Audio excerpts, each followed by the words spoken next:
제가 그 가족과 함께 그 속초 여행을 다녀온 적이 있습니다. 속초 여행을 가면서 이제 뭐 다녀오신 분들은 아시겠지만 중요한 건 이제 맛집이 참 많죠. 뭐 바닷가도 있지만 여러 가지 이제 맛집들이 있습니다. 그래서 며칠간 여행을 가게 되면서 그 속초에 이제 가게 되는 그 검색을 좀 해봤습니다.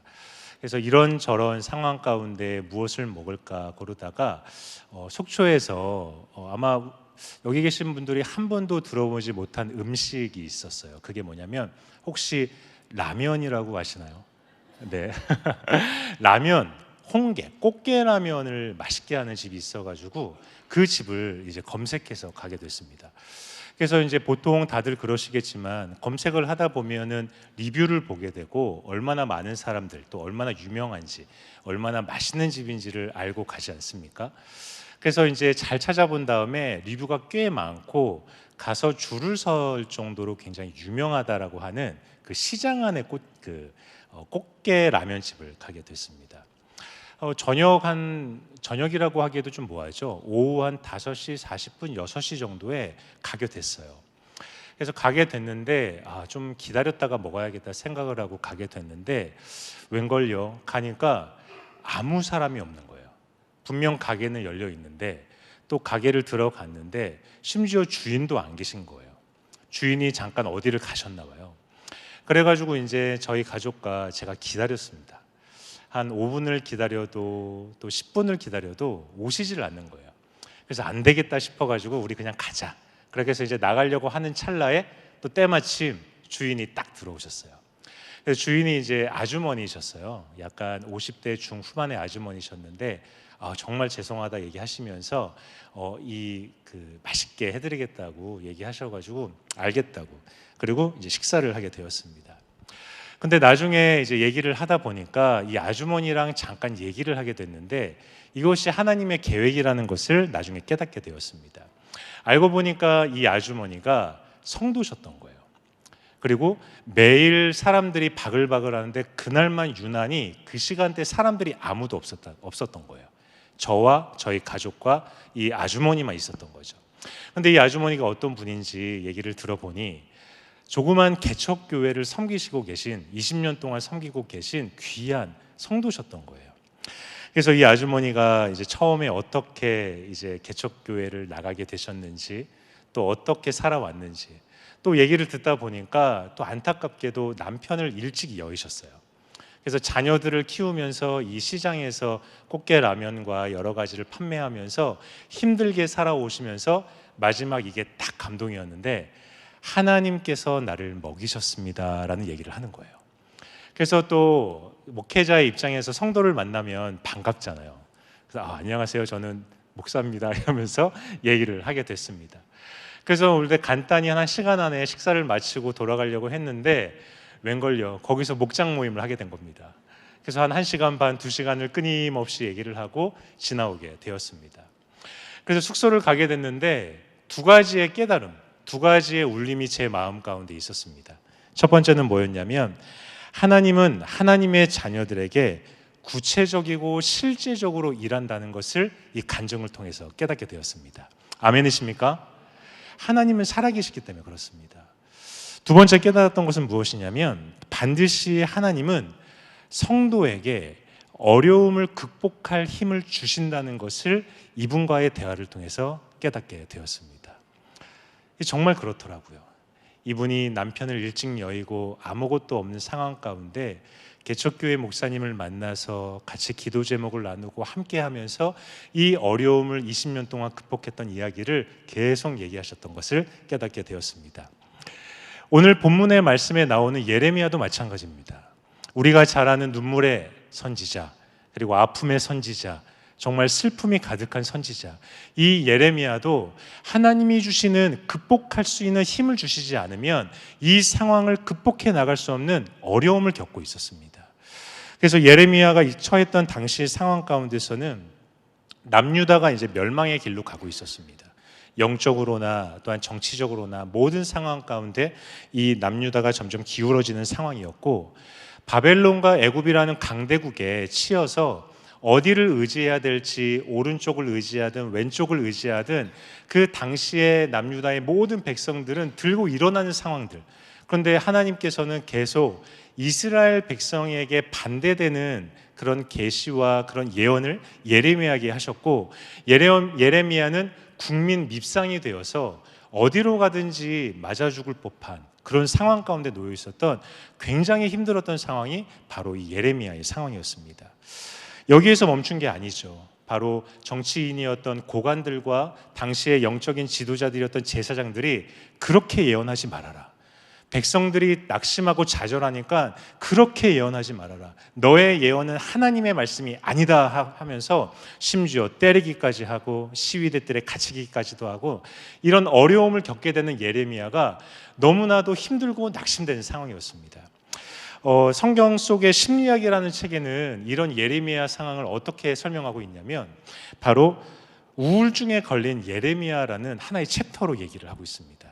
사회적인 우울증, 그러니까 이 사회는 어떤 것도 해봤자 소용없어, 낙담하고 그 어떤 것도 도전하지 못하는 괴리감과 좌절 속에 있는 사회적 분위기 가운데 있는 이 예레미야 역시 우울증이 있었다는 거죠.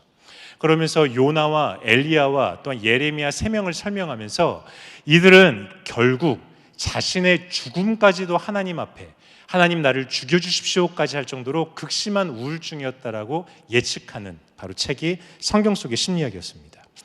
근데 이 책을 통해서 여러분들 아시나요? 쭉 예레미야서를 제가 설교를 준비하면서 읽게 되었습니다.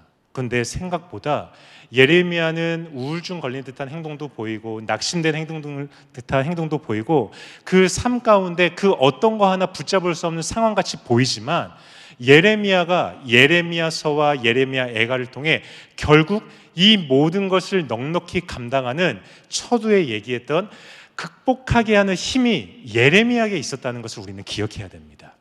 믿음으로 선포할 때 아멘으로 크게 화답하시면 좋을 것 같습니다. 우리 사랑하는 성도님들, 삶 가운데 예레미야가 경험했던 극복하는 하나님이 주시는 힘이 삶 가운데 이루어지기를 진심으로 축복합니다. 이건 하나님께서 우리에게 주시는 놀라운 영적인 힘이자 우리에게 실제적으로 말씀하시는 힘입니다. 예레미야서를 통해서, 예레미야 애가서를 통해서 우리가 알 수 있는 이 예레미야가 경험했던 힘이 3가지가 있습니다. 그 이상도 많지만 3가지만 한번 살펴보겠습니다. 첫 번째는 무엇이냐면 바로 소망이 있었다는 겁니다.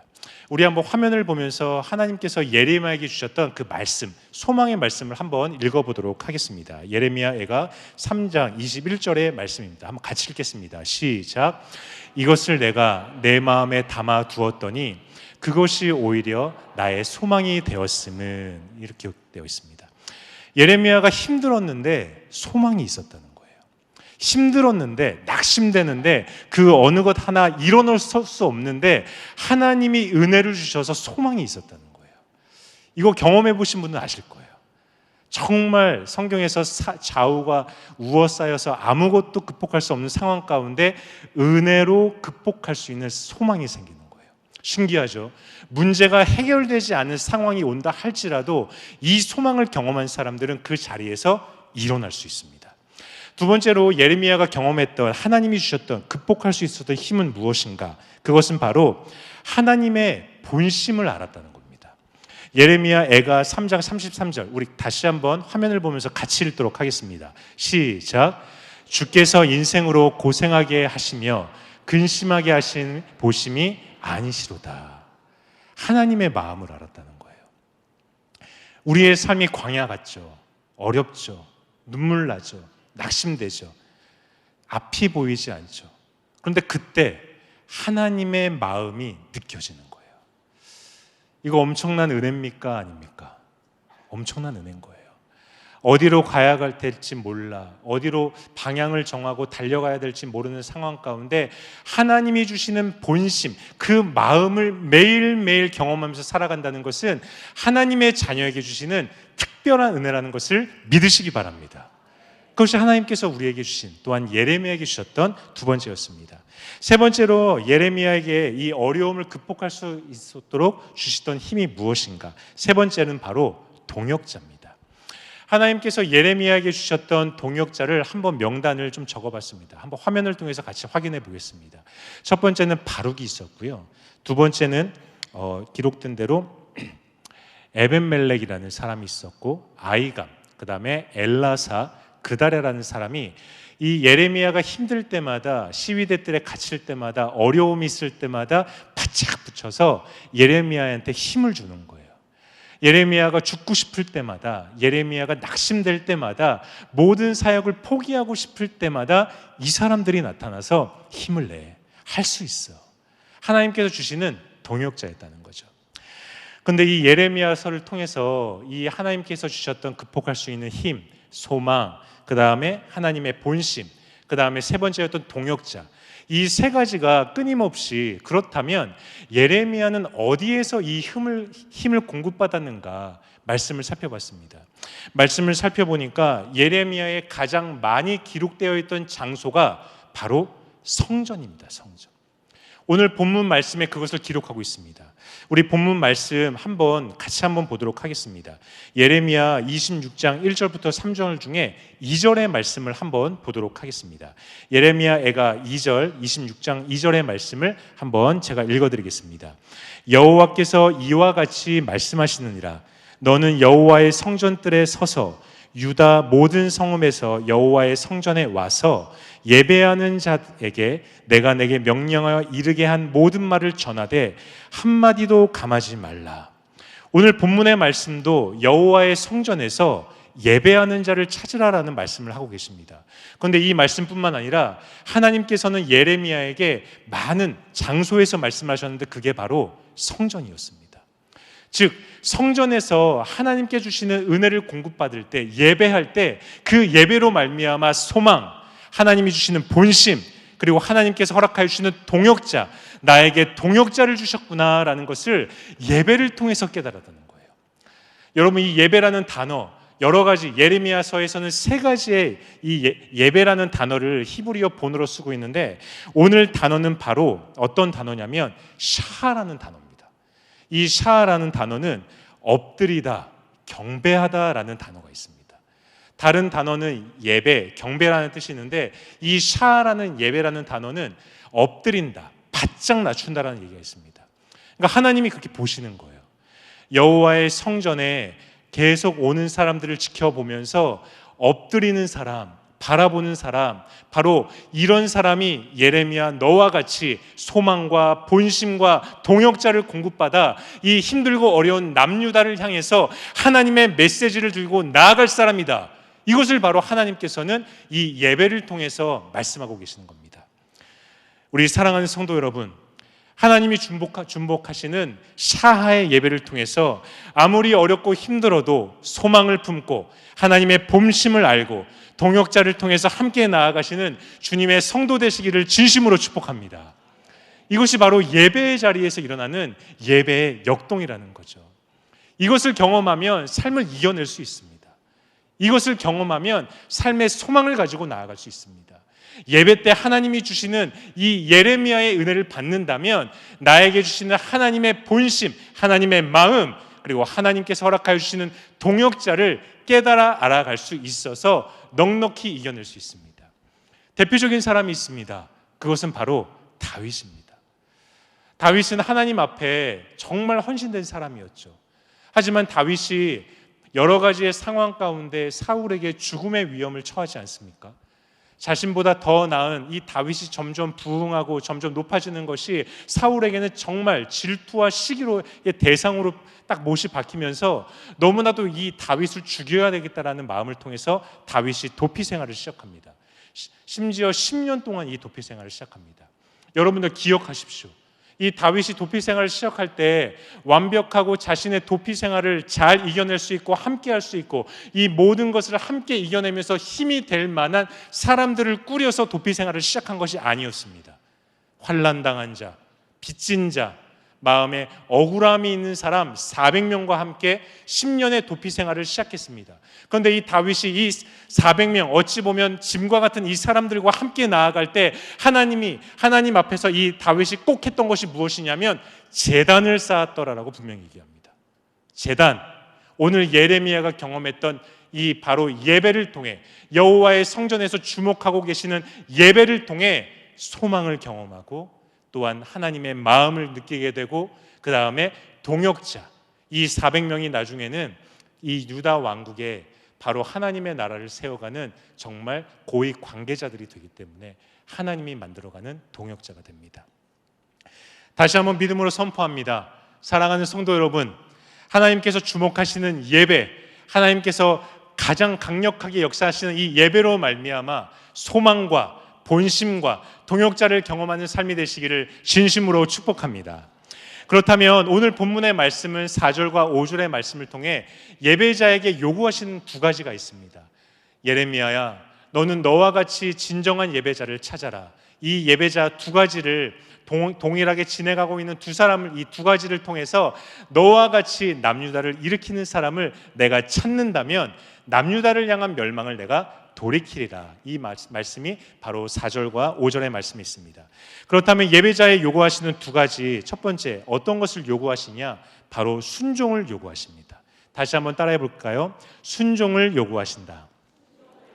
오늘 본문의 말씀 뒤에 있는 4절과 5절의 말씀을 한번 같이 읽도록 하겠습니다. 4절 5절의 말씀입니다. 시작. 너는 그들에게 이와 같이 이르라.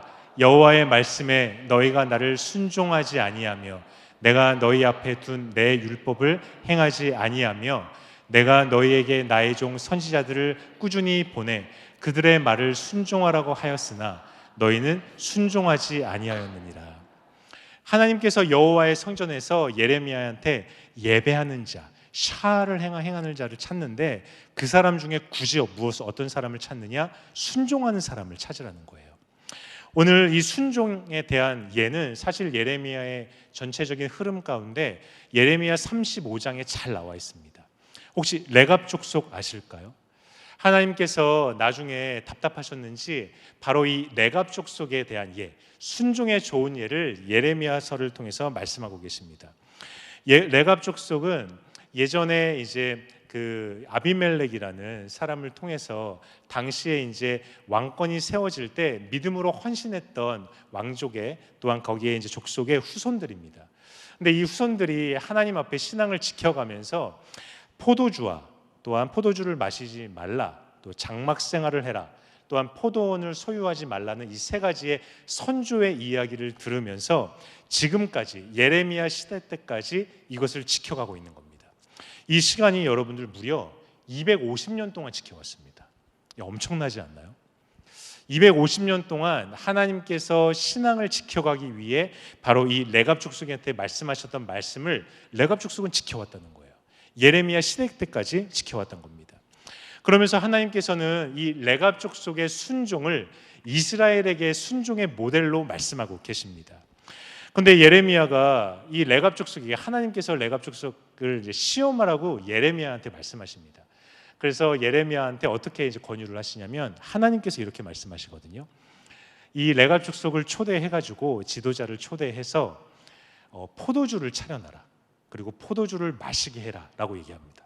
그래서 레갑 족속에게 이 포도주를 마십시오 하니까 레갑 족속이 우리 선조 요나단의 명령대로 우리는 이것을 마실 수 없습니다라고 얘기하면서 바로 이제 하나님께서 저 레갑 족속이 이 하나님의 전 안에서 끊이지 않겠다라고 바로 그 자리에서 축복하시는 장면이 나옵니다. 이 말씀을 통해서 알 수 있는 것은 본문에서 말씀하시는 순종의 의미는 믿음을 지키기 위해 행했던 선택을 잘 지켜가는 것을 의미합니다. 다시 한번 말씀드릴게요. 여기서 말씀하시는 순종은 믿음을 지키기 위해, 레갑 족속같이 믿음을 지키기 위해 했던 선택을 잘 지켜가는 행위가 순종이다라는 것을 말씀하고 계십니다. 사랑하는 성도 여러분, 우리가 예배를 드리고 있고 주의 성전에서 자주 기도회도 갖고 하나님한테 나아가면서 하나님께서 말씀하시는 순종, 우리의 삶 가운데 잘 지켜가고 있는지를 돌이켜봐야 됩니다. 내가 하나님을 최우선순위로 두고 하나님을 나의 모든 것으로 두고 그것을 선택했던 그때를 기억하며 그 선택을 잘 지켜가고 있는지, 우리는 이게 무너져 있지 않는가?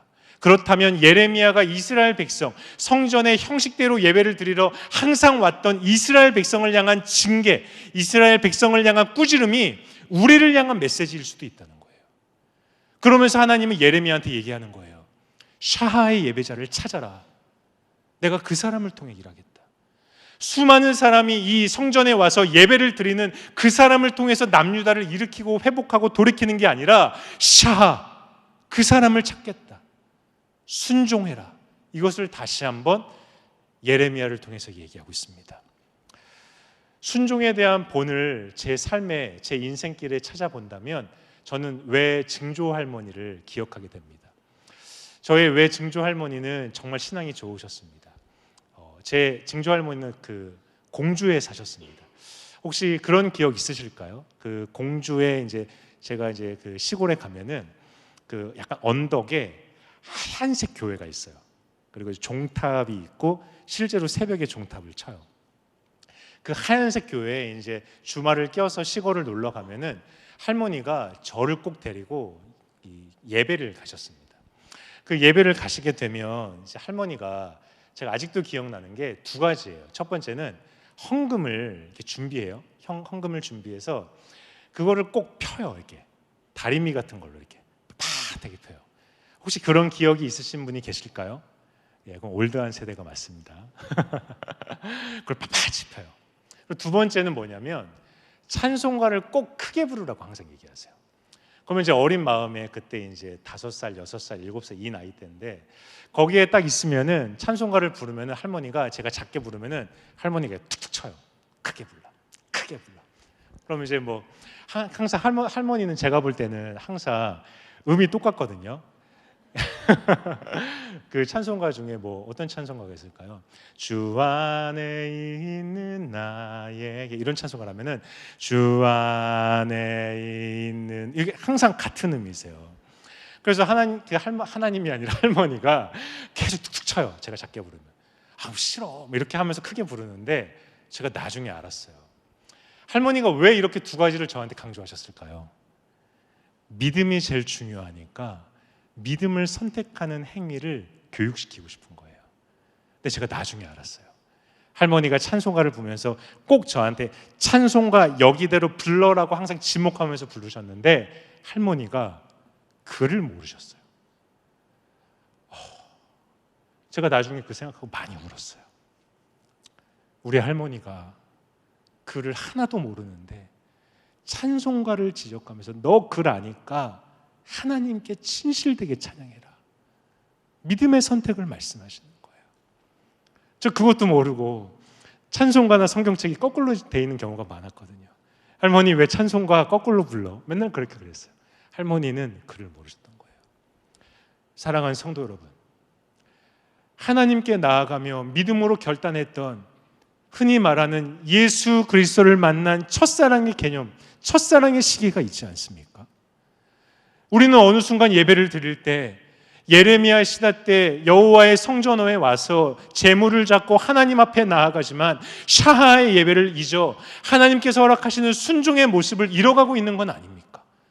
내 편한 모습, 내가 원하는 방식, 내 은혜의 취향, 이런 부분을 통해서 어느 순간 하나님을 바라보는 것이 아니라 나를 바라봄을 통해서 시대의 어려움과 내 개인의 영적인 위기를 전혀 캐치하지 못하는 당시의 유대 사람들이 우리의 모습일 수 있다는 겁니다. 사랑하는 성도 여러분, 순종은 생각해보면 하나님과 나밖에 모릅니다. 주변 사람이 아는 개념이 순종이 아니에요. 하나님과 나밖에 모르는 하나님께 나아가는 최우선의 믿음을 지켜가는 행위를 끝까지 승리하시는 저와 여러분이 되시기를 진심으로 축복합니다. 두 번째로 예배자에게 요구하셨던 하나님의 두 번째는 무엇이냐면 바로 율법입니다. 다시 한번 상기하고자 우리 예레미야 26장 4절과 5절의 말씀을 다시 한번 읽도록 하겠습니다. 시작. 너는 그들에게 이와 같이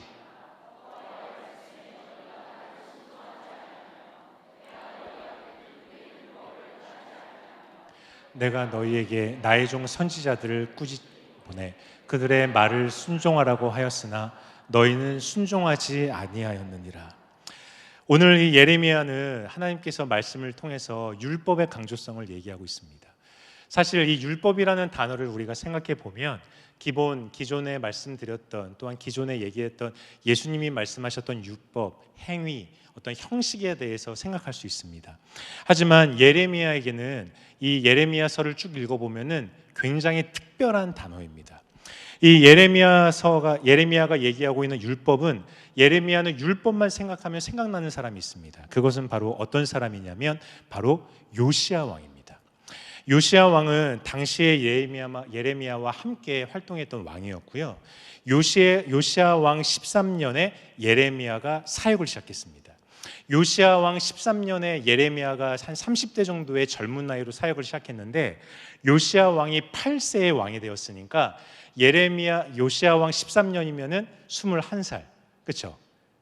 어려운 산수하는 게 아니죠. 그렇죠? 21살에 30세 정도가 되는 예레미야와 함께 활동했던 사람입니다.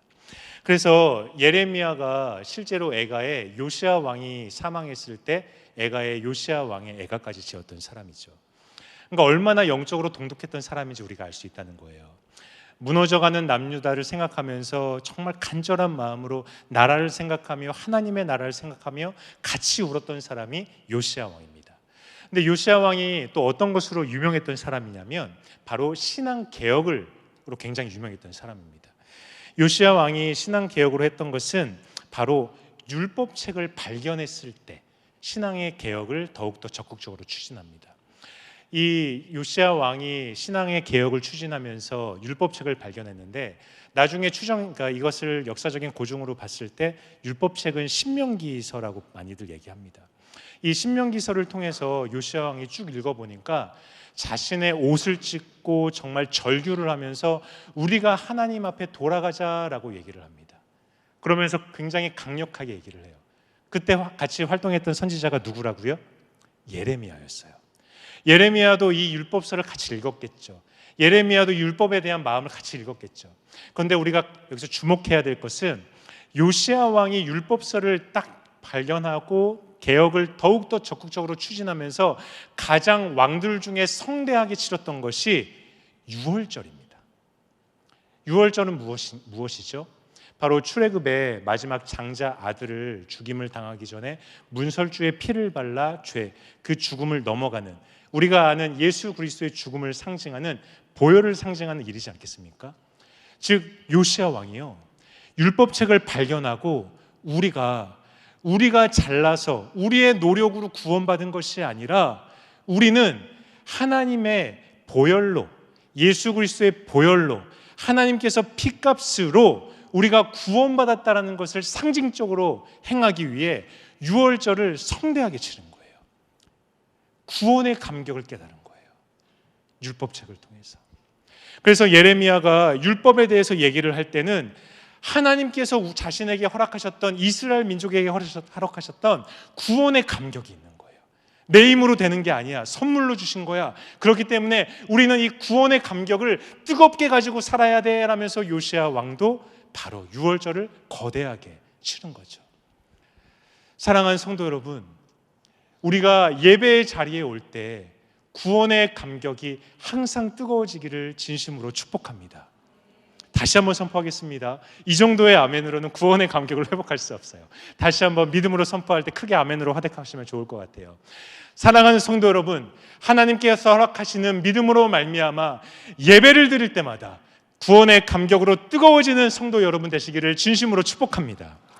이것이 하나님께서 말씀하시는 율법에 대한 강조점이라는 거예요. 이 율법을 받을 때마다 예레미야는 하나님께서 허락하시는 구원의 감격으로 충만한 샤하의 예배자를 찾으라라는 하나님의 말씀을 공감할 수 있었다는 거예요. 그냥 왔다 그냥 돌아가는 사람이 아니라, 그냥 왔다 형식적으로 돌아가는 사람이 아니라, 그냥 왔다 예배 가운데 그냥 그 순간 내가 이것을 행함으로 내가 여기까지만 만족한다라고 생각하는 예배자의 형식을 가진 사람이 아니라, 샤하, 엎드려서 하나님, 내가 하나님의 은혜가 아니면 살아갈 수 없습니다라는 구원의 감격을 가지고 살아가는 사람을 하나님은 찾으신다는 거예요. 이것이 바로 예레미야가 말하는 귀한 율법에 대한 개념이었습니다. 이 구원의 감격을 어떤 예로 한번 설명해 볼까 찾다가 한 예를 발견하게 되었습니다.